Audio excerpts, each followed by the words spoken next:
Општините од Истокот упорно чекаат на парите кои компанијата ТАВ ги исплати како одштета на државата за неизградениот карго аеродром кај Штип.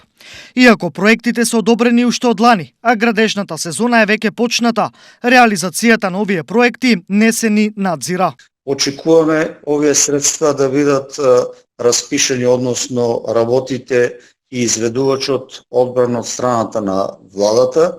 Јас се надевам дека согласно законските прописи, да кажеме, и временските услови, во најбрз можен рок очекувам дека ќе започнат ова постапка.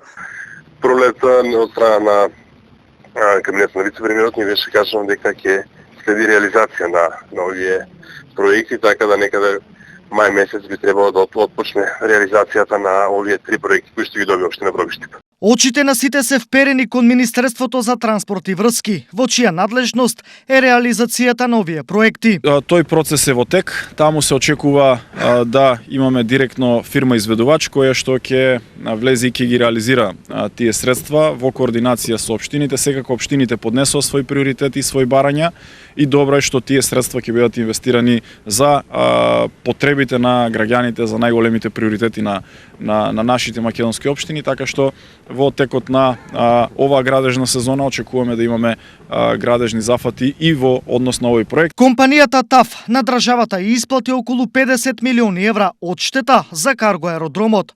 Од нив 35 милиони евра беа распределени меѓу 75 општини за реализација на 99 проекти.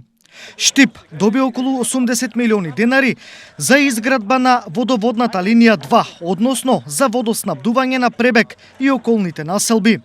Карбинци бараше 57 милиони за водоснабдување на 8 населени места во Плачковичкиот регион, а доби 24.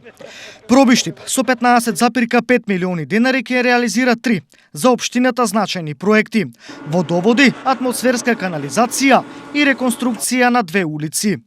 Кочани со 52 милиони ќе реконструира водоводна линија во должина од 2300 метри. Овој проект е многу значаен за граѓаните на општина Кочани, бидејќи се работи за реконструкција на потесен цевковод кој е многу стар и имаме многу дефеци и многу загуби на водата за пиење. Изградбата на карго аеродромот во Штип беше вметната како обврска за турски ТАВ во договорот за концесија за двата македонски аеродрома, кој што беше потпишан во 2008 година.